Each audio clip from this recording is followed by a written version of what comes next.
smashing reviews today. Smashing, eh? Yeah. I haven't read any of the reviews. They're really good. Oh. I mean, I would say more, but I don't want to spoil it. Who are you talking to? All right. Well, I mean, not that you it's spoiling dills. it, but it's being called the best in the series. So What does that mean? It's gonna make like $2 billion. Well, yeah, of course. That doesn't mean it. The fucking Well, but Justice League made $1 billion. You know what I mean? What it means, though, is that even in this fallow period for the MCU, Spider-Man continues to be like the most bankable hero of the bunch, hands down. Well, he's Spider-Man. What's not to like? Yeah, it's like it's their version of Superman and Batman. You know what I mean? If you put a Batman movie out, it's going to make $1 billion. But a Superman movie, Spider-Man, same thing. No, but the more I read about Tom Holland and how he really stepped up to get the script right and get the filmmaker that he wanted. He should. He's the fucking steward of that character now. It's so heartening. It makes you like the guy even more. That look, I want to make the best movie that I can make. I don't know how many more of these Spider-Man movies I can make, to tell you the truth. I'm hitting 30 pretty soon. If you're just joining us, hey, this is Father Malone's Weekly Roundup. We just started in about a little bit of Spider-Man there. We're talking about San Diego Comic-Con, though. It is Father Malone's Weekly Roundup. I guess some HP's here. Hey, everyone, say hi to HP. Hello. Hello, everybody. He seems a little stunned. He didn't know I was going to launch right into this. Anyway, listen, listeners, I know it's been a while since I've done any sort of the theatrical films coming out, and I'm sure some of you are a little pissed at me for not having indulged in the Odyssey yet. Let me just tell you that I have seen it, and that review is coming, but you're not going to like my review of the Odyssey. I'm just telling you now. I will say this about it. My current occupation puts me around a lot of young people in their 20s and 30s, and every day there are lively conversations about ancient Greece and classical life and cinema and its impact on the world. And even though I think, like most Chris Nolan movies, it's a lot of bombast and nothing at the center, I love that the conversations are happening. I was a classics minor in college, and it's always good that people are picking up the fucking book and reading it and getting their own interpretations of it. And by the way, and I'm going to say this in my review when it comes up, there's a fucking fantastic version of the Odyssey already out there from 1997 starring Armand Assante. It's a mini-series. It was fucking awesome, and it's still out there, and it's available. HP, have you seen the Odyssey? You want to weigh in here? I did not. I have not seen the one in the theaters right now. I have not. It's a commitment. It's almost like a 3-hour movie, right? Oh, it is 3 hours, definitely. Yeah, and I feel because it's so specifically shot for a particular type of IMAX movie, I have a feeling that I'm getting shortchanged if I'm not seeing it there. And I think the closest one to me here is in Rhode Island, so I'm not sure I want to take a hike for a 3-hour epic. I'm just not in the mood. But I do remember that Armand Assante 2-part. It was like a mini-series. I guess you'd call it a mini-series. I think that was that Zbigniew Brzezinski. Did he direct it? Who directed it? Zbigniew Brzezinski? No. Yeah. I don't know why I have that name in my mind. I like that name. Jerzy Kosinski? You wrote The Painted Bird and the television adaptation of The Odyssey? Who did direct it? Do you know? No idea. I just know that Francis Ford Coppola was one of the producers on it. See, and I thought you were going to say, oh, there was a great version in 1968 by Ralph Bakshi. You should check. Really? He did the Odyssey? He did everything else? Cool. There is a 69 version of the Odyssey, but the one that I, as somebody who loves the book and loves all of the out there parts of the book with the gods and all the cuckoo fucking supernatural nonsense, that you can't do better than the Armando Assante one. And I won't say Armando Assante's never been better, because he has been in Judge Dredd right around the same time. He's the best part of that fucking movie. He's great. He is. He's great. He's great. But he was great in everything. He was great in Paradise Alley, for goodness sake. He was great in Paradise. He was really good. That movie gets a lot of guff, but I really like that movie. Was he a film called I, Jury, or I, the Jury at some point? That was like a Mike Hammer type of thing. Is Armando Assante in that? Remember when he played Gotti? I do remember when he played TV movie Gotti. about Gotti. That was pretty great. Whatever happened to Armand Assante? He's still out there, man. He's still kicking around. I just saw him he was in something. I don't know. He was in a television series just recently, playing like an old sort of Italian fogey, which he is now at this point. Good for him. Yeah. No, I love Armando Assante. He seems like he's real methody, and he'd probably be a nightmare to be around, honestly. But I love watching him act. Yeah, it feels a little bit not as extreme as Mickey Rourke, but maybe cut from a similar cloth. Oh, I think they would make great roommates, those two, you know? Yeah, good call. Wingmen for each other. Yes. Wow, what a nightclub situation that would be. Being cornered by Armand Asante and Mickey Rourke. Hey, I'd have a great story to come out of that with. Okay, but obviously we're not going to talk fully in depth. Also, it's been hard recently because nothing really on streaming has been piquing my interest, and I'm just apologizing for not including Ripley Jean on the roundups as much, but it's really hard to sneak her into a theater, and she won't stop barking once there. So anyway, so this is kind of a continuation of our mini Von Doomfest situations here because the fucking news just keeps on a-rolling. It just so happens that this past weekend was the San Diego Comic-Con, where Marvel always invades Hall H. All their major casting announcements are always here at Hall H. HP, have you been to the Comic-Con? I have never been to the Comic-Con, never been to one on either coast, certainly not to the San Diego Comic-Con. I always wanted to go, but just the stars never lined up for me. I'll tell you a Comic-Con story. Please do. My first Comic-Con was in 1994. And only half of the convention center was used at that time. And then when walking through it, I thought, this is too big. This is too much.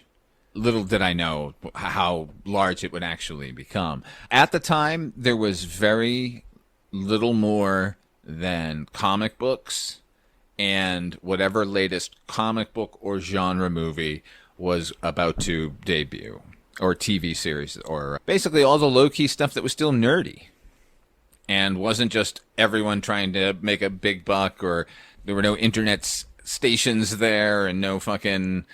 what that fucking nerd bullshit. Well, let's remember that it's Comic-Con, it's comic convention. I think because it's just been concatenated, I think people forget the roots of the convention itself. Now, I was there with a friend who was a screenwriter who was, at the time, hired to develop the character of Jonah Hex into a feature-length screenplay. And so we were actually sent to Comic-Con, where he was given instructions to buy as many Jonah Hex comics as he wanted on Warner Brothers, effectively. So it was just a weird situation being there. I bring that up because it allowed me to get into the Film Threat party. Film Threat magazine, which at the time was the indie magazine of the independent film. Everything was independent film. We're talking 1993, 94 here. So it was, everything was Pulp Fiction. Everything was Quentin Tarantino. Everything was everything independent. And everything was really real, man. Was Chris Gore there? I did not see Chris Gore there, but I did meet and share a cigar with Dominic from The Real World Venice. No, you did not. I absolutely did. Dominic. He did fancy himself a journalist. Maybe I'm being unfair. I believe he worked for it. Film Threat at the time. Yeah, he was very even affable and very funny, actually. Sure. No, I look. I feel a little bad that I just laughed in your virtual face, Father Malone. But that's all I ever knew him from was the real world, and it was just a big goof. But anyway, sorry. No, that's okay. At the same party, I met Reggie Bannister from the Phantasm movies. Oh, yeah, still going strong. Oh, my God, yeah. Very nice guy. But the funniest part to me of the evening was, at one point, I ran into a promoter from another party who was there trying to recruit people from the Film Threat party to bring them over to this other sort of more exclusive party. And it was, oh, my God, I can't believe I'm blanking on his name right now. Someone I would know? Yes. Glenn Danzig was having... Get out of here. Glenn Danzig was having a more exclusive private party, right? But the promoter's instruction was to only recruit hot girls. Danzig wanted a party completely filled with women. You know, look, there's no getting around the fact that he's a Danzig creep? He's a creep and he's a dick. But you know what? His first 2 or 3 solo records, not to mention, I mean, The Misfits is iconic. Sandman is iconic. But I really love those first couple of Danzig records. They were sort of bluesy. He had the Elvis thing going on. That I won't make fun of him for, but everything else, he's just this kind of meatball, a meathead of a guy. Speaking of Sandman and creeps, also at that the big news sort of rippling through the film party was there was an exclusive midnight reading by Neil Gaiman of his latest work. Ooh, Talk about creeps. if we could only get into that and be leered at by that fucking creeper. My, Grade A my, creep. how time has revealed everything. Was what's his name from Miramax? Was he also there? Yeah, holding exactly. court? Harvey Weinstein. Harvey just Weinstein. glad handing up and down. Sure. You weren't then- hot enough for his party either, Father Malone. I wasn't, unfortunately. But I had a really good time at that. Oh, by the way, I was 20, and they weren't going to let me into the party because you had to be 21 because there was alcohol being served at the party. And I was snuck in, and I don't even remember how because I was already drunk by that point. So that was my first Comic-Con. The next Comic-Con wouldn't be until 2007. And that was when my wife Jessica had her own table at Artist Alley and did for the next 2 or 3 years, 4 years in a row, actually. Well, we went to Comic-Con. And so we were getting in on her pass, which would allow us to have a home base at Comic-Con. And that was the greatest thing I've ever experienced. Comic-Con is endless fucking conga lines in every direction, everywhere you want to go. It's just, you can say to somebody, I'm going to run to the bathroom. I'll see you in an hour and a half, and actually mean it there. Comic-Con is more than the convention center now. It spills out into the streets, takes over like surrounding businesses now. You can't park within miles of the city. I also almost got arrested at the last Comic-Con I went to, by the way, because I was trying to sell one of my passes, and some fucking dickhead one of these dickhead volunteers from Comic-Con pointed me out to a cop. I haven't been to Comic-Con, but I've been to plenty of conventions, and the volunteers usually have a very inflated sense of power. So I'm not a bit surprised. Now, in previous Comic-Cons, we had Loki come out, make the crowd kneel. That was a great moment. Tom Hiddleston. It was a great moment. That was real theater. Remember when Dwayne Johnson tried to ape the same thing? It was so absolutely pathetic when he came out as Black Adam. And he just came out and said, there's been a new hierarchy at the DC universe. And he just floated there limply for a second. Yeah, The Rock, there's always an air of desperation, I find, around pretty much everything that Dwayne Johnson does. It's weird. There doesn't seem to be a trend he won't jump on. Yeah, and that's what it is. I think he's always a day late and a dollar short with everything. But I will admit, though, when I saw the first footage of Black Adam, I thought it might be good. And it wasn't a terrible movie, but it just, again, a day late and a dollar short. Yeah, he needed to have made that happen early on. And then to hear he was being a bully at Warner Brothers there at the end, like thinking he was Black Adam, I guess. Well, he refused to fight Superman because he didn't want to lose to Superman. He want the character to lose. But at the same time, he insisted they bring Henry Cavill back, even though the deal was already done and James Gunn was already coming in and they were going to redo everything with Superman. And they couldn't tell Henry Cavill, like, no, don't do this because you're not going to be Superman anymore. Yeah. There'll be books written about all that stuff, if there aren't already. I can't wait. They're going to be great. Now, in the days leading up to Comic-Con, of course, it all starts on Thursday. Hall H isn't until Saturday, so they were already making their presence known with a series of costumes that caused quite a stir this year. 3, we're going to call them witch costumes, appeared. First of all, the first one showed up and I believe was purple. And it's like Doom, has a metal face and hood and robe, and so the purple. And then the next day that was changed to an orange version, and then finally a green version. And then on the final day it was Doom's actual costume. Let's talk about these Latverian witches. Who are they, HB? Or are they Doom bots? Are these the actual Doom bots? Because that's a possibility that I really like. Well, you could go either way because obviously Doom has a well-documented history of witchcraft as part, and I believe that's why in the trailer you see him stop. We talked about this. We talked about the trailer for the new Avengers coming out, and the reason why I think he can stop Stormbreaker from cutting his head off is because he's using magic. So it could be witches in Latveria. I personally would prefer if they were Doom bots because I remember Doom bots from my reading of the Fantastic Four, and I think it would be awesome if they were these cool feminine robots that do his bidding. I think that'd be neat. I do too, but that's not what's going to happen. Let's face it. It's going to be Agatha Harkness because her powers are purple. It's going to be... Oh, yeah. Oh, who's the orange one going to be? It's a Well, good it's not going to be question. Scarlet Witch because she's not in this. Yeah, it can't be Wanda. I mean, I've heard theories that it's going to be her, but she's too powerful for this shit. I don't think we're going to see much of Scarlet Witch, if anything at all, in this movie. I imagine she'll make her presence known in the Secret Wars portion of this Doom Generation by Greg Araki. Remember that movie? I love that movie. Anyway, He's got a new one coming out that's got really good advance. Anyway, I let's bet not it does. get That sidetracked. motherfucker has always been super talented. I'm really curious to see what he's doing with the budget. And Trailer was good. Trailer was real good. But yeah, I don't know who the orange one would be. Who would be the green one? well, that we're talking green magic now, which is associated with Doctor Strange. So, two possibilities. Cleo? The ancient one, I think too Okay. powerful personally. Sylvie from Loki. Ah, too minor. Too minor, you think? And who did Think you so. say? That's Clea. I said Clea. I have Mistress Cleo because I was such a fan of her 1-900 number back in the 90s. She couldn't see this MCU coming. She couldn't see it coming. But she did predict the third Latvian witch, which is weird. So I don't know. So your theory is that these are heroes that Yes. are draped in this armor. Yes, and probably variants of. So it won't be the actual Agatha Harkness, but Agatha Harkness, once again, I keep saying this in every time we talk about the Fantastic Four. Her origin is as the nanny of Franklin, so it only makes Right. sense that she would be in this movie. In fact, that fucking finale of the Fantastic Four when they reveal that Doom is in there, like talking to Franklin, shouldn't have been Doom at all. It should have been Agatha Harkness. That would have been super fucking cool. There is a theory I did read recently that's not even really Doctor Doom in that credit sequence. Perhaps it's this Green Witch.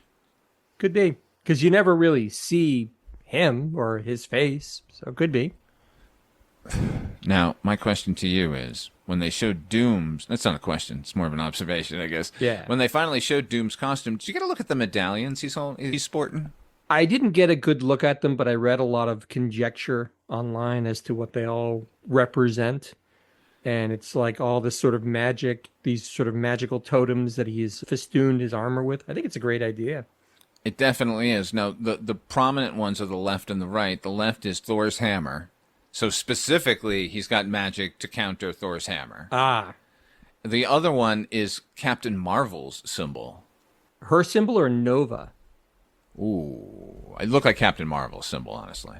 Because didn't they? Well, I don't want to get ahead of ourselves. We'll talk about Nova maybe in a little bit, but I mean, do we want to even bring up the idea that the prevailing rumor is that at least for this movie, Doom is aiding our heroes? Oh, that's given, I think, at this point. Like, All right. remember when we were watching that one scene of all the heroes gathered together and we were like, who's missing in those scenes? It's Doom. Doom is going to be Doom. standing there and they're all going to be like talking to him and stuff. By the way, the Orange Witch, the popular theory is that will be Jean Grey.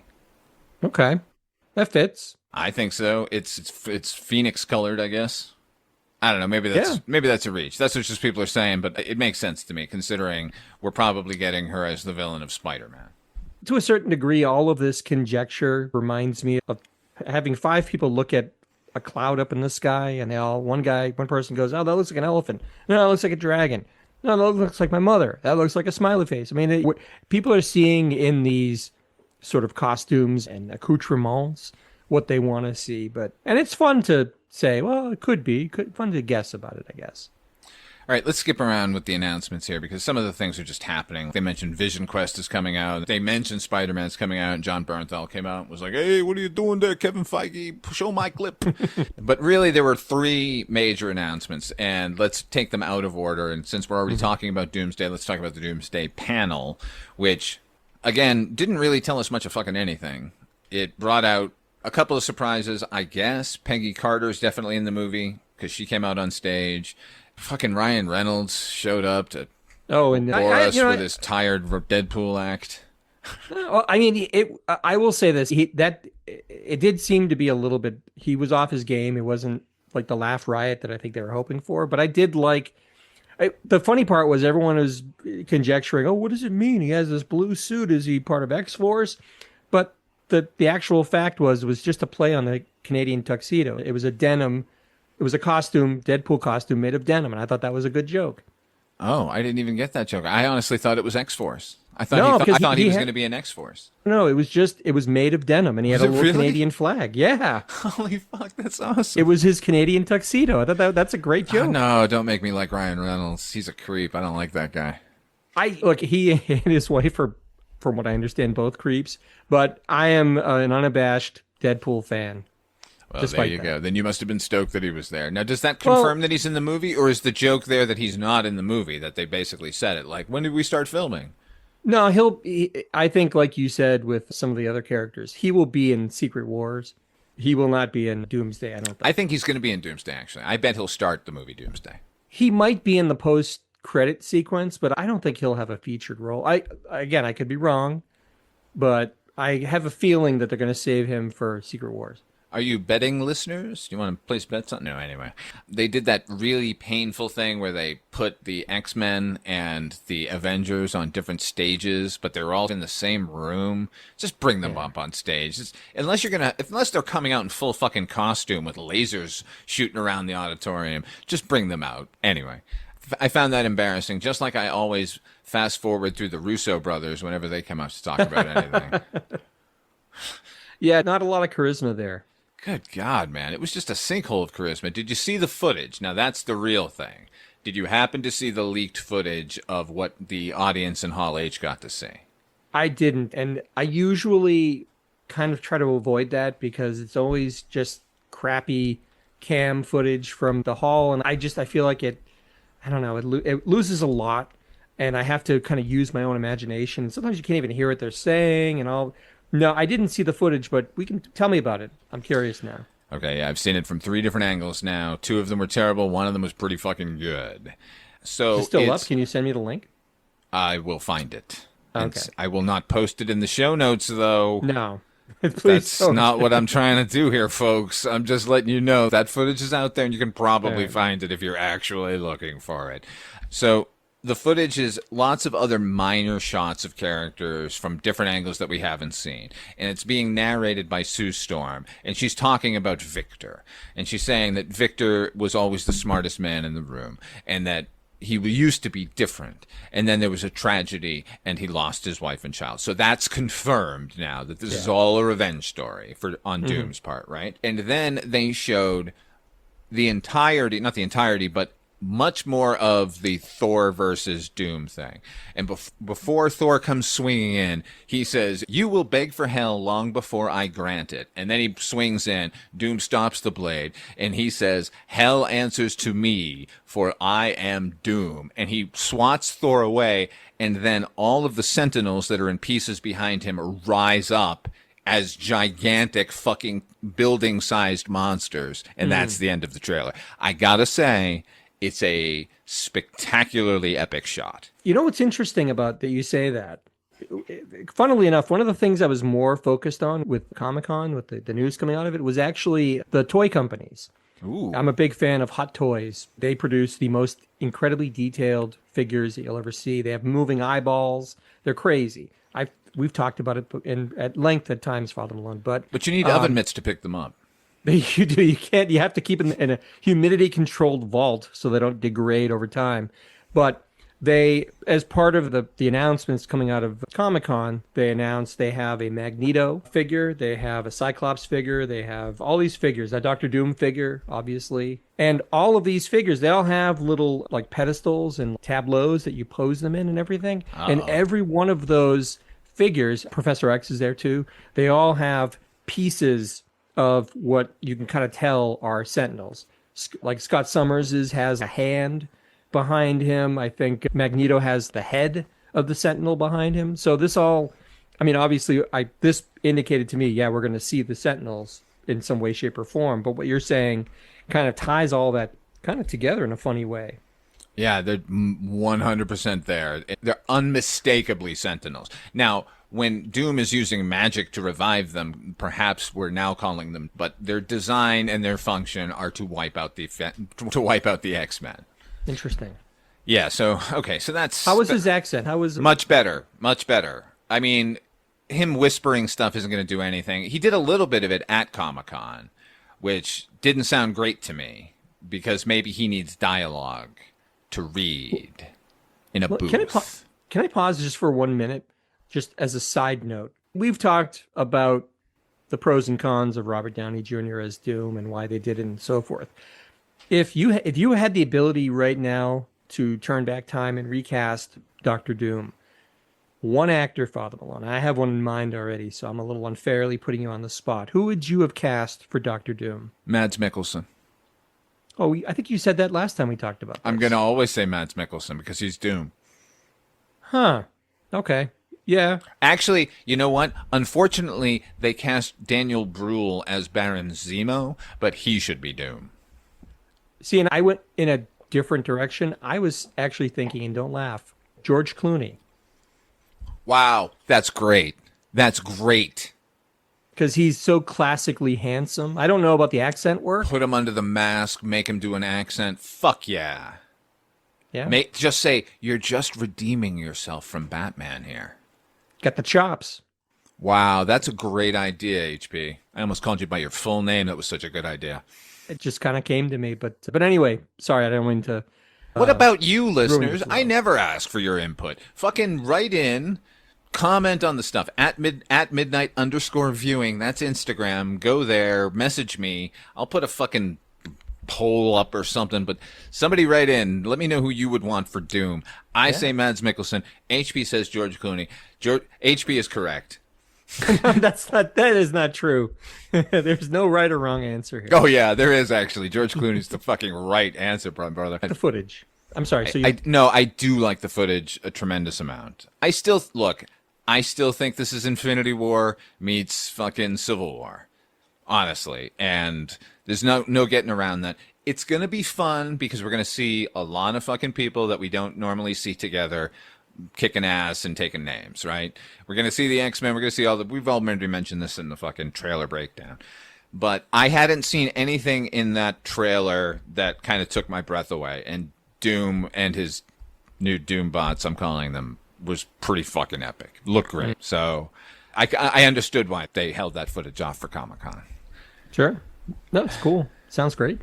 All right, of the other three, we're to jump to number 3. That's Black Panther 3. Ryan Coogler takes the stage. Academy Award winner Ryan Coogler coming back to Marvel after Black Panther 2. We talked about that a little bit in our Doomsday trailer breakdown. But this was an actual announcement, for fuck's sake. The Black Panther mantle was taken up by Letitia Wright for Wakanda Forever, and will continue to, I guess, all through Battle World. I don't know if has Battle World been filmed yet. Secret Wars. I don't even know think if it's so. been filmed. It's got to be. It comes out next fucking December. They had to have been. They had to have been filming simultaneously. I guarantee. You think? Okay. Yeah, just to save money, I'm sure. And while they have everyone together, Well, everybody's still. I always figure these executives get nervous that someone's just going to drop dead, and then that'll screw everything up. I would be petrified of that, and they've had it happen. So, Yeah. So anyway, Ryan Coogler comes out, lets us know that what happened at in the post-credit scene of Wakanda Forever is that we met young T'Challa, who is 6-year-old son of King T'Challa, Black Panther, and now we're aging him up. I wonder how they're gonna do that. Yeah. The math doesn't work out. Not particularly, but he's going to be played by David Johnson, who was the android in Alien Romulus, and he was like the best friend in The Long Walk just recently. He came out, seemed very, very, a lot of gratitude for taking the role. So, and he was standing next to Winston Duke, who made him seem like a tiny little man. Did you see Winston Duke standing on the stage like a fucking colossus next to these mere mortals? He's great. We talked about how his character should have been the new Black Panther. I mean, this is cool. The thing is, I wasn't particularly fond of Black Panther 2. It just didn't work for me. I respect that they were in a really tough spot, unthinkably tough spot, with the death of the lead actor, Chadwick Boseman. Like the most charismatic actor in the MCU. Yeah, he's the one who's got to go. You'll meet anybody who didn't think this guy was an amazing actor and a wonderful human being. But having said that, it just didn't work for me. So I don't know. I'm on board. I don't know a lot of this actor's work. I know a little bit here and there, but apparently he's very well regarded as a good actor. So sure. I'm down. Well, yeah, that's all I can say. We don't know anything about the plot. We don't know anything about anything. We just know I think it's coming out in December 15th, 2028. So this is 2 years from now. This is coming out. How would you Yeah. feel if you were Letitia Wright, though? I would be grateful that they gave me the mantle at all. Okay. She got to Like be Black Panther in what? It's going to be 3 movies. at the end of it all, sure. But do you feel like you don't think there's any possibility she might be feel a little slighted that she didn't stay on indefinitely as the character? Oh, I'm sure she must. But it was a desperation move on their part. Yeah. Giving it to her. They should have given it to Winston Duke. They should have. He's right there. Guy's a amazingly charismatic individual. All right. Now let's talk about the one that's actually going to tie into the topic that you're going to hear on Monday. Finally, after how fucking long, with a release date also in 2028, sometime in summer. They have July 27th already staked out. I'm guessing that's where this is going. We're finally getting Ghost Rider, and we're finally getting Ryan Gosling, who has been crowing for I don't know how long that he wants to be the character. Now, we don't know which Ghost Rider we're getting. There are 3 available. I mean, 4 if you want to fucking bring in Cosmic Ghost Rider, but that's never going to happen. Yeah. Talk to that guy. He's a dick. He's a loon. He really is. So it's possible he's going to be Johnny Blaze. It's possible he's going to be Danny Ketch. Possibly he's going to be Robbie Reyes. Actually, no, he's not going to be Robbie Reyes. He's going to be either Johnny Cage or Danny Ketch. Which do you think, HB? Danny Ketch, probably. I think Danny Ketch too. Yeah, because I mean, I don't know. Nick Cage was Johnny Blaze. It would in a I just movie don't his feel like- wife was in.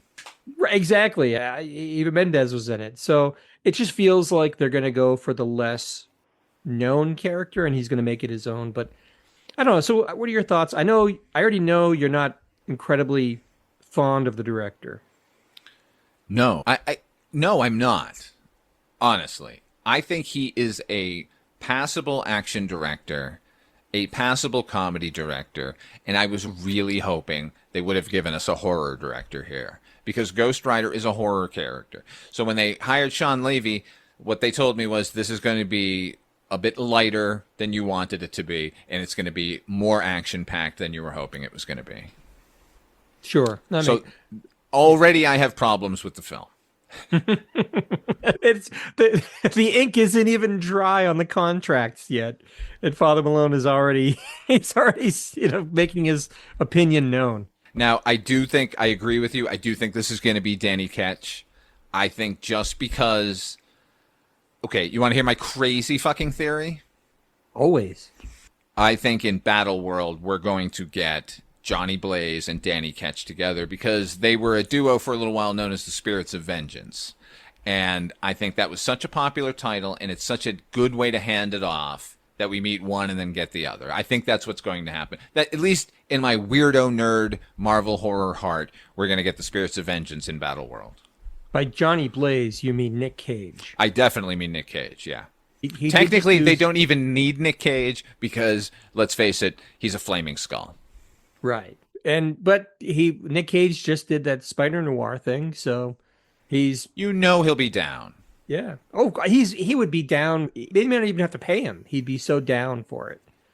Send Johnny Blaze off in a blaze of glory. Yeah. Because that's got to be one of these sections of Battle World, right? Is Nightmare's Realm? Right. I think what you're kind of saying, part of what you're saying is that, and how I feel about it is that Secret Wars, the Battle World deal, that is the be all end all climax of all this multiverse nonsense. So if they are going to throw everything up against the wall and see what sticks, then they could do worse than bringing Nick Cage back as Johnny Blaze. I'm on board. I'm hoping that they actually go for it with Battle World. I hope they bring in fucking everybody. Everyone you could ever possibly think of that was ever... I hope the animatronic duck from Howard the Duck is on Battle World. I want to see Nicholas Hammond as Spider-Man. Yeah. I want to see all the Parkers lined up. Yeah. I want them all there. I mean, because that's it. No more, because people are evidently so sick of the multiverse that they just want it to be over and done with, but they need to go out, as you said, in a blaze of glory. I mean, just a scene with them will do it. Come on. But actually go whole hog and give us everybody. That's all I want from Battle World. Yeah. But from Ghost Rider, I'm excited, but I'm not excited. I was actually a bit disappointed because, as you know, I've been holding out for a Midnight Suns movie. I hope they were just going to fucking go for that. We'll talk about it more when we talk about, you'll hear it on Monday, everybody. But Yeah. I think that would solve the Mahershala Ali problem if they would just make a Midnight Suns movie, like, now. The issue I have with the Ghost Rider announcement, it's not a huge thing. It's just for me, that was it Starfighter? Is that the movie that he did with the same director, with Sean Levy? Sean Levy, yeah. I don't know, it just seems kind of lazy to me. I know that, like you said, that Gosling's been talking about this forever, and that's just something that he's wanted to do, but it just seems kind of lazy for them. There's nothing adventurous at all in what I'm seeing so far. This is a guy who's already in house at Disney because he's doing this Star Wars movie, which they're projecting is going to be a big deal. He went from Deadpool and Wolverine, which is a Disney property, to Star Wars, a Disney property, back to Marvel, a Disney property. Right. So both Gosling and Sean Levy, to me, that just seems lazy. That's just, these guys are known quantities. They're still playing it safe, I guess, is ultimately my point. And you could probably say that about the entire Comic-Con experience this year. It's all being played safe. HP, speaking of safe, the writer and star of Starfighter are now at the helm of Ghost Rider. Do you know who's writing it? The Russo, I don't know, not the Russos. That I didn't No, know. his name's Jonathan Tropper. His only other credit that I know of is Star Wars Starfighter. Seems like it's like a little cronyism, maybe.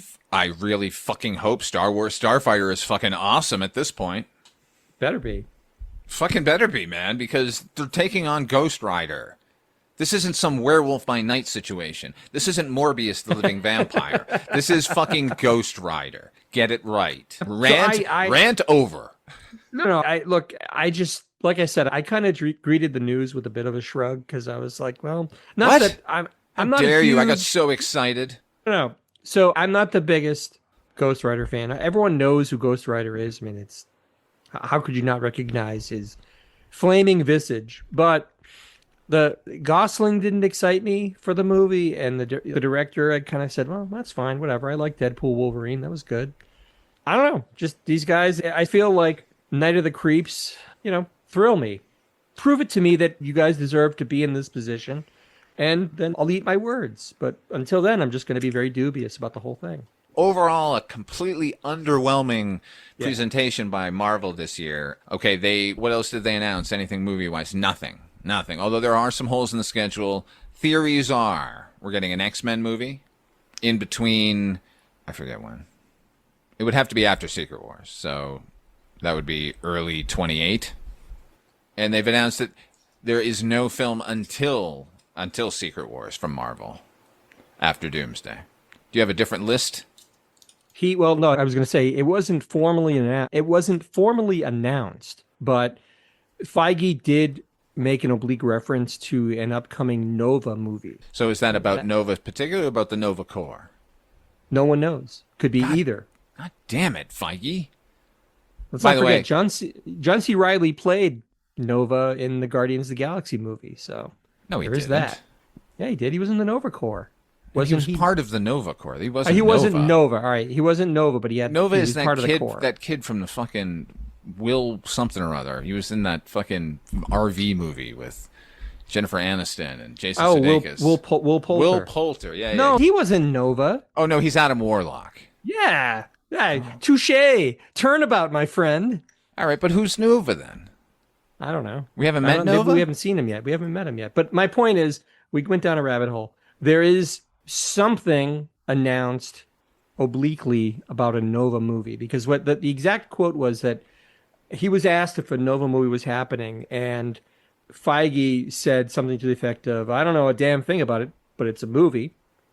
So make of that what you will. Okay, so they're not looking for anything but to develop it as they're not looking to develop it as anything but a movie, is what that tells me. But that doesn't mean they're in any stage of development. Correct. But I'm just saying, if we're looking for any shred of an announcement, that was made there. HP, you In a will way. beg for hell long before I grant it. I wanted to say it like that, like Mr. Furley or something. All right, you kids, listen up. You will beg for hell. All right, that's going to do it. There was underwhelming, as I said, but Yeah. Well, not only just underwhelming, but I just, like I said, I felt it smacked of desperation to me because we get the same. They're trotting out these big casts, hoping that everybody goes, "Oh, I can't wait." It felt like a retread of Comic-Con's past. I've said this before. I really hope they knock it out of the park. I'm not going to sit here and say I'm going to hate watch it. I want it to be good. I want to be knocked back into my seat in the theater going, "Wow, that was great." I just don't feel it yet. everybody tune in on Monday. Our next Von Doom Fest, we're going to be talking about the Midnight Suns. HP, where can people find you when they're looking for you? By the way, thank you again for assisting me in all of these recent roundups. I'm an incredibly busy person these days, folks, and HP is doing me a solid. Of course, anytime, Father Malone, you just ask. So I co-host the Night Mr. Walters, a Taxi podcast with Father Malone here. And I host the Noise Junkies Music Podcast. And I have a Bandcamp site, hpmusicplace.bandcamp.com. As for me, you're listening to it. Tune in on Monday. Tune in next Friday for a different roundup. Go to the Patreon channel where we just released a brand new episode of Vault 702, the Fallout podcast. Episode 5, that's available now. Also, we've got, another little old lady got mutilated late last night. Silver Bullet. Check those out over on the Patreon. And until then, everybody, try to enjoy the daylight.